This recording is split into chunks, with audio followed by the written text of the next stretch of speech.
As we said when this segment was first broadcast last December, this will surprise you. 2 or 3 out of every 10 gas stations in this country are leaking gasoline into the ground, possibly into your drinking water. That, according to a consultant for the petroleum industry itself. Is it serious? The EPA says it could be the major pollution problem of the 80s because the pollutants leaking into your drinking water from defective underground tanks and pipes are known to cause cancer and other health problems. Not all gas stations are leaking, but too many of them are. We're right by an American institution, the neighborhood service station. If you're 50 or so, you may have had your first job in a place like that. If you're a Norman Rockwell American, you probably knew the owner and asked him everything about your car. You probably didn't ask him if he had buried a time bomb in your neighborhood.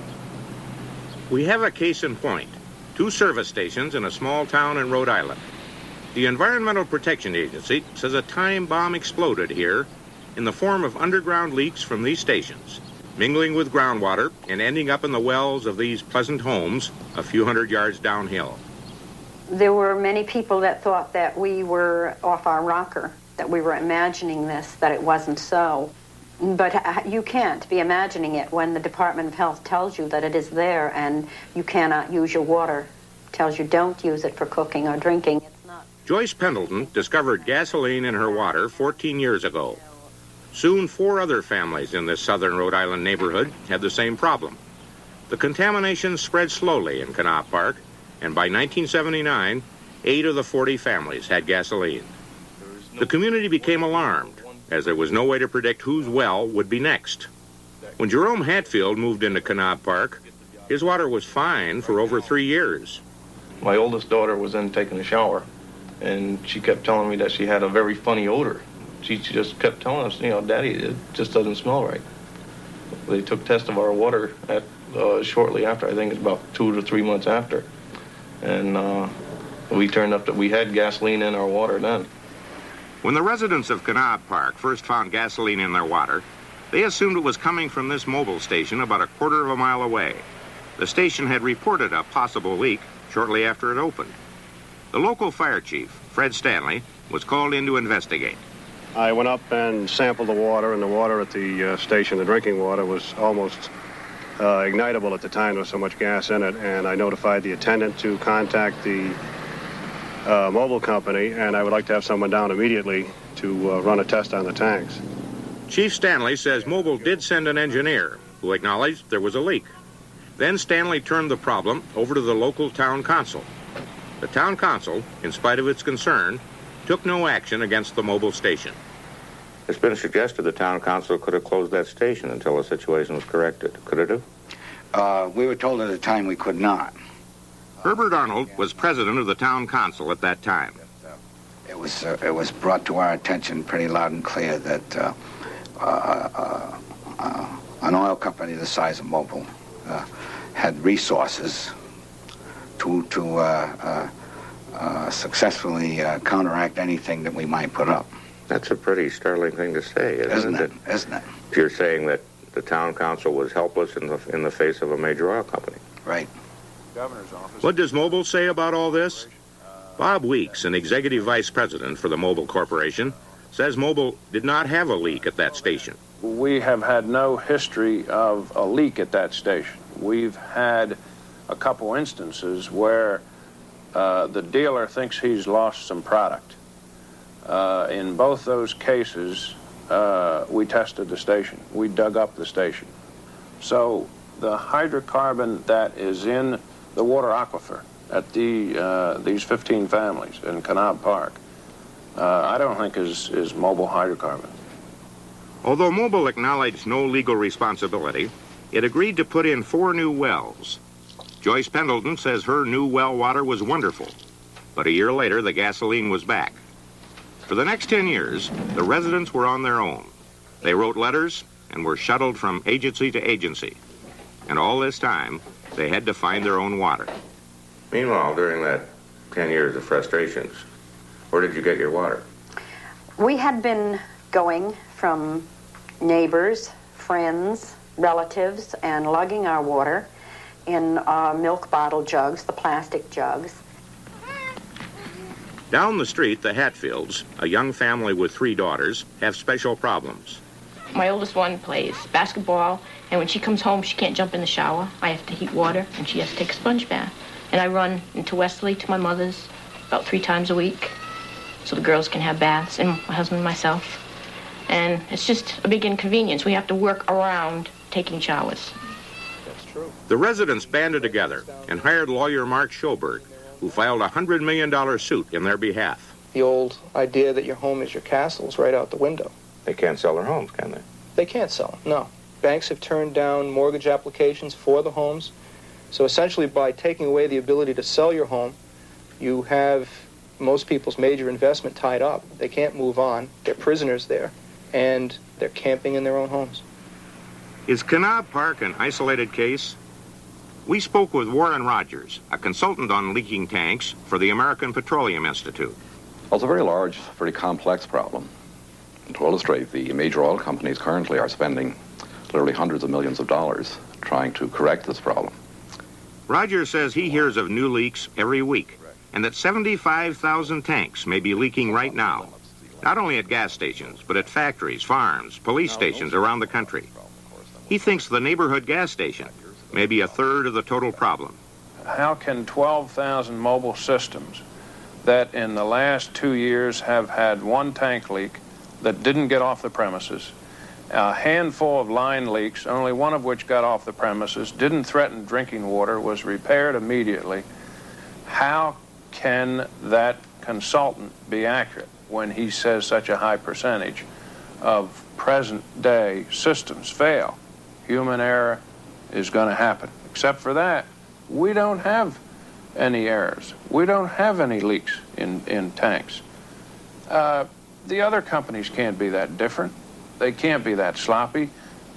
And again, it's to nobody's advantage to have hydrocarbon outside the system. I don't think the problem is anywhere near this big. If I went out to a random 10 stations, how many of the 10 would have a problem? Well, assuming we selected at random, and assuming it was a good random sample, 2 to 3. For the residents in Kanab Park, help was slow in coming. They asked the state for assistance, but Rhode Island had no jurisdiction over groundwater at the time. The Federal Environmental Protection Agency was called in to investigate. When the year-long investigation was complete, EPA flatly blamed not only Mobil, but also the Exxon station across the street for the pollution. Did you have a leak there? We don't believe our station is responsible for the gasoline components in the underground water at Kanab Park.